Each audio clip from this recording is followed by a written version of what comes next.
जय हिंद। आज के इस वीडियो में हम लोग मैथ से संबंधित कुछ महत्वपूर्ण प्रश्नों पर विचार करने वाले हैं। आइए देखिए क्वेश्चन नंबर पहला क्या कहता है। कहता है कि नाव जो है नदी के बहाव के साथ साथ कोई दूरी चलने में 3 घंटा का समय लेता है और नदी के बहाव के विपरीत यही दूरी चलने में 9 घंटा का समय लेता है। कहता है शांत जल में यदि नाव की चाल 4 किलोमीटर प्रति घंटा है तो धारा का वेग पूछा गया। ध्यान दीजिएगा, तो यहाँ पर नाव का चाल जो है वह 4 किलोमीटर प्रति घंटा है और धारा का हम मान लेते हैं x किलोमीटर प्रति घंटा। अब एक बात ध्यान दीजिएगा, धारा के साथ जाएगा तो चाल जुटेगा, जबकि धारा के विपरीत जाएगा तो चाल घटेगा, है ना। अब देखिए, तो धारा के साथ दूरी चलने में 3 घंटा का समय लेता है, तो धारा के साथ जो हम चलें वह दूरी निकाल लिए, दूरी बराबर चाल गुना समय, जबकि वही दूरी धारा के विपरीत जाएगा चाल घटेगा। शांत जल में नाव का चाल माइनस में धारा का चाल, और उस स्थिति में समय कितना लगता है 9 घंटा, है ना। हमसे कहता क्या, धारा का वेग बताना। देखिए इसको काट के हल कर लीजिए 3 बार में, दूरी दोनों स्थिति का बराबर था, ये हो जाएगा आपका 4 प्लस में x बराबर में, है ना, कितना हो जाएगा आपका 12 माइनस में कितना हो गया आपका 3x। इसको इधर भेज दीजिए तो ये हो जाएगा 4x बराबर कितना हो गया आपका 8, है ना। इसलिए x बराबर कितना हो जाएगा आपका, ये हो जाएगा आपका 2 किलोमीटर प्रति घंटा। कहने का मतलब यही आपसे पूछा गया था कि धारा का वेग क्या होगा। धारा का वेग 2 किलोमीटर प्रति घंटा। ऑप्शन नंबर क्या हो जाएगा आपका डी, है ना। आइए अगला क्वेश्चन पर विचार करते हैं। देखिए क्या कहता है 2 पाइप किसी टैंक को जो है एक 15 घंटा और एक 12 घंटा में भर सकता है, जबकि एक तीसरा जो उसको 20 घंटा में खाली कर सकता है। टैंक यदि खाली और तीनों को एक साथ खोल दिया जाए, टैंक भरने में कितना समय लगेगा। ध्यान दीजिएगा, देखिए 2 पाइप का बात किया गया, एक पाइप को हम ए मान लेते हैं, दूसरा को बी मान लेते हैं। एक वो पाइप जो है 15 घंटा में और दूसरा जो है 12 घंटा में भरता है, जबकि तीसरा खाली करने वाला है जो 20 घंटा में इसको क्या करता है, खाली करता है। देखिए यहाँ से टंकी का पूरा कैपेसिटी जूम कर लीजिए। अच्छा 15, 12, 20 का लॉस कितना हो जाएगा आपका 60। अब सोचिए, तब पहले का 15 घंटा में 60 यूनिट, 1 घंटा में कितना करेगा 4। दूसरा जो है 12 घंटा में 60 यूनिट भरता है, 1 घंटा में कितना बनेगा 5। और तीसरा 20 घंटा में 60 यूनिट खाली करता है, 1 घंटा में कितना करेगा खाली 3। अब हमसे कहता क्या है, खाली टैंक में तीनों को एक साथ खोल दिया जाए तो टैंक भरने में कितना समय लगेगा। देखिए टैंक को भरने का मतलब पूरे 60 यूनिट काम करवाना है। अच्छा देखिए, तो तीनों के 1 घंटा के काम से भाग लगा दीजिए, तो ये दोनों मिलकर 9 यूनिट भरेगा, जबकि तीसरा 3 यूनिट खाली कर देगा। तो 9 भर रहा है, 3 खाली कर रहा है, तो 9 में से 3 गया कितना हुआ 6, यानी तीनों 1 घंटा का काम, तीनों के 1 घंटा का काम कितना हो गया 6, यानी आपका उत्तर कितना हो जाएगा 10 घंटा। कहने का मतलब है तीनों को एक साथ खोल दिया जाए तो टैंक भरने में जो है वो 10 घंटा का समय लग जाएगा। आइए अगला क्वेश्चन पर विचार करते हैं। देखिए क्या कहता है 15.23 पर केवल रेखिन दिया गया है, 15.2 केवल 3 पर रेखिन है। अब इसको फ्रैक्शन के रूप में चेंज करने के लिए आपको बोला जा रहा है, इसका मान बताना है। ध्यान दीजिएगा, रेखिन जो होता है आपका 2 तरह का होता है, एक होता है आपका सिंपल रेखिन, दूसरा होता है आपका मिक्स्ड रेखिन। सिंपल रेखिन कहने का मतलब दशमलव के बाद अगर जितना भी सारा अंक है अगर सबका पुनरावृत्ति हो तब उसको सिंपल रेखिन कहा जाता है। लेकिन अगर दशमलव के बाद कुछ का पुनरावृत्ति हो और कुछ का पुनरावृत्ति नहीं हो तो उसको मिक्स्ड रेखिन कहा जाता है। और ये आपका मिक्स्ड रेखिन ही दिया गया है, क्योंकि दशमलव के बाद 2 का रिपीटेशन नहीं, केवल 3 का रिपीटेशन है। देखिए इसको तोड़ने के लिए क्या करते हैं, ध्यान दीजिएगा, है ना। दशमलव के पहले वाला को पूर्णांक में लिखते हैं, दशमलव के बाद वाला संख्या को अंश में लिखिए, लेकिन उसमें उस संख्या को घटाया जाता है जिस पर रेखिन नहीं होता है। अच्छा रेखिन किस पे नहीं है, 2 पे, तो 2 को घटा लीजिए। अब देखिए हर में उतना 9 का प्रयोग करते हैं जितना अंक पर रेखिन होता है। रेखिन कितना अंक पे, 1 अंक पे, तो 1 9 का प्रयोग करेंगे और उस 9 के साथ उतना 0 का प्रयोग किया जाता है जितना कि दशमलव के बाद वाले संख्याओं पर रेखिन नहीं होता है। दशमलव के बाद 1 अंक पे रेखिन नहीं है तो 1 शून्य का प्रयोग कर लेंगे, ये हो जाएगा आपका 15.21 बटा कितना हो जाएगा आपका 90, 15.21 बटा 90, है ना। चलिए आपका उत्तर हो जाएगा ऑप्शन नंबर ए। चलिए आइए अगला क्वेश्चन पर विचार करते हैं। देखिए कहता है समबाहुभुज के प्रत्येक अंतःकोण का माप 108 डिग्री है, उसकी भुजाओं का संख्या पूछा गया। देखिए बात एक्चुअली समबाहुभुज का है ना। देखिए कोई भी बहुभुज में एक अंत और एक बाह्य कोणों का योग कितना होता है 180 डिग्री, है ना। तो देखिए 180 डिग्री एक अंत और एक बाह्य कोणों का योग, इसमें अंतःकोण घटा लीजिए, कितना हो गया आपका 72 डिग्री हो गया उस समबाहुभुज का एक बाह्य कोण। देखिए किसी भी समबाहुभुज के सभी बाह्य कोणों का योग जो होता है वो होता है आपका कितना 360 डिग्री। तो सभी बाह्य कोणों का योग 360 डिग्री, उसमें एक बाह्य कोण से भाग लगा देंगे, है ना। तो देखिए कट जाएगा 5 बार में, तो 5 गो कोण आ जाएगा, तो 5 गो कोण 5 गो भुजा। आपका उत्तर कितना हो जाएगा 5। ऑप्शन नंबर क्या हो जाएगा आपका ए, है ना। चलिए आइए अगला क्वेश्चन पर विचार करते हैं। देखिए क्या कहता है कि दुकानदार एक घड़ी का कीमत जो है 500 रुपये अंकित करता है और उस पर वह एक खरीदार को कुछ छूट भी देता है और वह खरीदार 500 देकर 10% विक्रय कर भी अदा कर देता है। उस घड़ी का कीमत पर दिया गया छूट का दर पूछा गया। देखिए बात समझिए, दुकानदार जो है 500 रुपये का लेबल लगाया जरूर, लेकिन खरीदार को छूट देकर बेचता है। अब देखिए छूट क्या है, छूट यही है कि खरीदार जब वस्तु को खरीदता है तो 500 रुपया में जो उसको टैक्स अलग से लगना चाहिए था 10% टैक्स उसी में इंक्लूडेड है ना, उसको टैक्स अलग से देने की आवश्यकता नहीं है। तो सोचिए, तो 100% क्रय मूल्य 10% उसका टैक्स यानी 110% का ईमान है। तो हम क्रय मूल्य पर विचार करते हैं, उसको वास्तविक जो है उसका वास्तविक कीमत कितना है अगर टैक्स को हटा दिया जाए तो।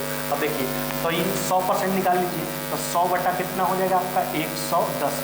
अब देखिए इसको काट के हटाइए तो ये हो जाएगा आपका 11 अनुपात कितना हो गया आपका 10। फिर से देखिए है ना, दुकानदार जो है 500 रुपया का कहता है घड़ी का कीमत 500 रुपया अंकित करता है और उस पर खरीदार को कुछ छूट देता है। छूट वही है कि 10% का टैक्स जो उसको अलग से लगना चाहिए 10% टैक्स उसी में इंक्लूडेड है। समझिए वो 110% का मान था, 100% का मान निकाले जो उसका क्रय मूल्य होना चाहिए, यानी 11 अनुपात 10 का रेशियो हो गया इसके अंकित मूल्य और विक्रय मूल्य के बीच में, है ना। तो हमसे वही डिस्काउंट का प्रतिशत पूछा, डिस्काउंट 1 यूनिट का मिला, 1 जो है 11 का कितना परसेंट है, यानी 9 पूर्णांक कितना हो जाएगा आपका 1/11%। देख लीजिए आप, है ना, आपका उत्तर हो जाएगा ऑप्शन नंबर सी।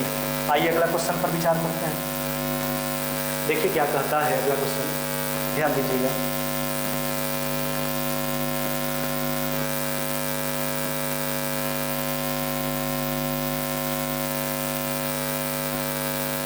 देखिए कहता एक समकोण त्रिभुज का एक कोण 15 डिग्री और कर्ण 1 मीटर है, त्रिभुज का क्षेत्रफल पूछा जा रहा है। ध्यान दीजिएगा, देखिए बात समझते चलिएगा। देखिए बात एक्चुअली एक राइट एंगल ट्रायंगल का है ना।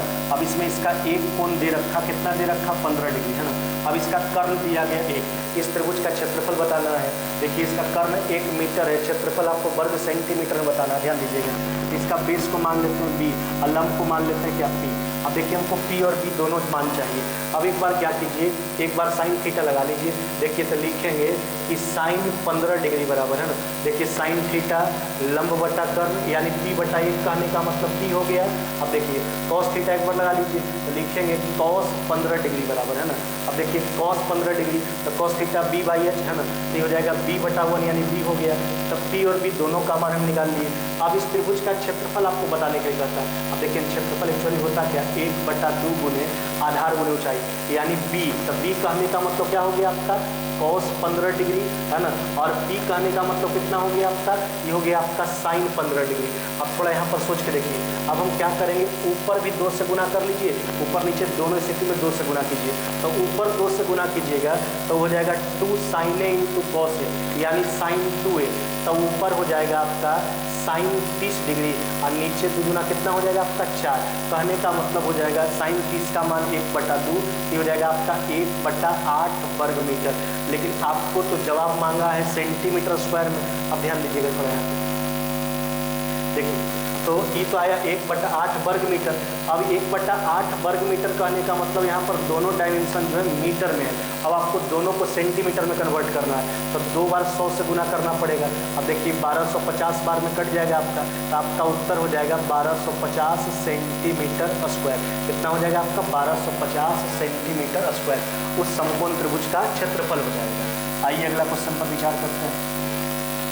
देखिए क्या कहता है ए और बी का जो है मासिक आय के बीच का रेशियो 6:5 और उनकी मासिक व्यय के बीच का रेशियो 4:3 है। यदि प्रत्येक जो है प्रति माह 400 रुपये का बचत करता है तो उसकी मासिक आय का राशि पूछा गया। ध्यान दीजिएगा, देखिए कहता ए और बी के आय के बीच का रेशियो 6:5 जबकि उसके व्यय के बीच का रेशियो 4:3 और दोनों का बचत कितना है 400। अच्छा सोचिए ये आय है ये खर्च है। अच्छा तो हम आय से खर्च प्राप्त करने के लिए क्या करेंगे, इनकम में से बचत को घटाएंगे, इनकम में से बचत को घटाएंगे तब खर्च निकल के आएगा। और देखिए दोनों का बचत 400 है तो दोनों में समान राशि घटेगा। और एक चीज़ ध्यान दीजिएगा, जब 2 या 2 से अधिक पदों का अनुपात दिया रहे और अगर प्रत्येक पद में समान राशि जोड़ी या घटाई जाए तो ऐसे स्थिति में पदों के अंतर में कोई परिवर्तन नहीं होता है। देखिए अंतर को बराबर करते हैं और अंतर बराबर है भी, कुछ करने की भी आवश्यकता नहीं है। देखिए ना, तो कमाता है 6 यूनिट जबकि खर्च कर देता है 4 यूनिट, तो बचाता कितना है 2। इधर भी देख सकते हैं आप, कमाता 5, खर्च कर देता है 3, बचाएगा कितना आपका 2। अब देखिए, तो बचाता है एक्चुअली प्रत्येक 400 रुपया, जो 2 यूनिट का मान है, 1 यूनिट का मान निकाल लिया गया। तो हमसे कहता है उनकी मासिक आय का राशि, तो दोनों मिला के मासिक इनकम पूछा गया, तो दोनों मिला के 6 5 कितना हो गया आपका 11 यूनिट का मान बता देना। अब देखिए, तो 200 से गुना कर लीजिए, कितना हो जाएगा आपका 2200, है ना। कहने का मतलब 2200 हो जाएगा, यानी दोनों का जो मासिक आय है वो कितना हो जाएगा आपका 2200, है ना। आइए अगला क्वेश्चन पर विचार करते हैं। देखिए क्या कहता है कि फुटकर विक्रेता जो है थोक विक्रेता से प्रति 400 रुपये मूल्य वाला रेडियो सेट खरीदता है। फुटकर विक्रेता थोक विक्रेता से खरीदता है और प्रत्येक सेट का कीमत 30% बढ़ा करके रखता है। जब बेचने का बारी आता है तो 8% का डिस्काउंट देता है। तो 400 क्यों लेके चले, हमको तो प्रतिशत में जवाब देना है। तो हम मान लेते हैं कि फुटकर विक्रेता जो है थोक विक्रेता से 100 रुपये में रेडियो सेट खरीदा है। अब देखिए, और उसका कीमत जो है वह 30% बढ़ा करके रखा। कीमत कितना रखा, 100 रुपये में खरीदा, 30% कीमत 400 पर भी बनाइएगा तो भी प्रतिशत मान वही आएगा, उसमें कोई दिक्कत नहीं है। तो 100 रुपये में खरीदा फुटकर विक्रेता थोक विक्रेता से मेरे हिसाब से। अब देखिए 30% कीमत बढ़ाया, जब बेचने के बारी आया तो 8% का डिस्काउंट दे दिया, 8% का डिस्काउंट दे दीजिए। चलिए अभी हो गया आपका 92 गुना कितना हो गया आपका 13, सही हो जाएगा आपका 119 दशमलव कितना हो जाएगा 6। अब देखिए क्रयमूल्य हो गया आपका 100 रुपया, विक्रयमूल्य हो जाएगा 119 रुपया 60 पैसा। तो 100 के केस में जितना ज़्यादा वही लाभ प्रतिशत, यानी 19.6% का क्या हो जाएगा आपका लाभ, 19.6% का क्या हो जाएगा लाभ, है ना। आइए अगला क्वेश्चन पर विचार करते हैं। देखिए क्या कहता है ABC जो है एक कार्य को 1650 रुपया में करने का ठेका लेता है ना। ए और बी मिलकर जो है कुल कार्य का 7/11 भाग किया और शेष कार्य सी किया। सी का भाग पूछा गया। देखिए जहाँ तक मजदूरी का सवाल है तो जो व्यक्ति जितना कार्य करेगा मजदूरी वही हिसाब से दिया जाएगा। अगर कार्य ज़्यादा करेगा तो मजदूरी ज़्यादा मिलेगा, कम करेगा तो कम मिलेगा। देखिए यहाँ पर ए और बी का एक साथ रिलेशन है, तो ए और बी दोनों मिलकर 7/11 भाग काम कंप्लीट करता है और शेष काम सी करता है। सोचिए तो पूरा काम कहने का मतलब एक में 7/11 ही किया, तो बचा कितना आपका 4 कितना आपका 11, है ना। अब देखिए सही किया 7/11 दोनों मिलकर 4/11, यानी 7:2 कितना हो गया आपका 4। यही रेशियो में धन को बांटेंगे हम, है ना। अब देखिए राशि जो है सी का आपसे पूछा गया है, तो आपसे पूरा राशि कितना का था 1650 रुपये में करने का ठेका है, तो 7×4 कितना यूनिट का मान हो गया आपका 11 यूनिट का। सी का पूछा यूनिट मान कितना हो गया आपका 4। चलिए इसको काट लीजिए 150 बार में, 150 गुना 4 कितना हो गया आपका 600 रुपया, है 600 रुपया। सी का भाग पूछा गया था, सी का भाग कितना हो जाएगा आपका 600। चलिए अगला क्वेश्चन पर विचार करते हैं। देखिए आपको दिया गया √3 प्लस मैक्स प्लस में √3 माइनस मैक्स बटा √3 प्लस मैक्स माइनस में √3 माइनस मैक्स बराबर में कितना दो, एक्स के मान पर विचार करना है। अब देखिए ऐसे प्रश्न को बनाने के लिए क्या करते हैं, कंपोनेंटो एंड डिविडेंडो का यूज कर लीजिए।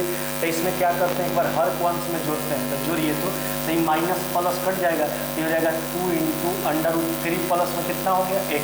और जबकि नीचे अंश में ही हर को घटाते हैं तो घटाएगा कि माइनस की प्लस, हो जाएगा 2 × √3 माइनस में कितना हो गया आपका x।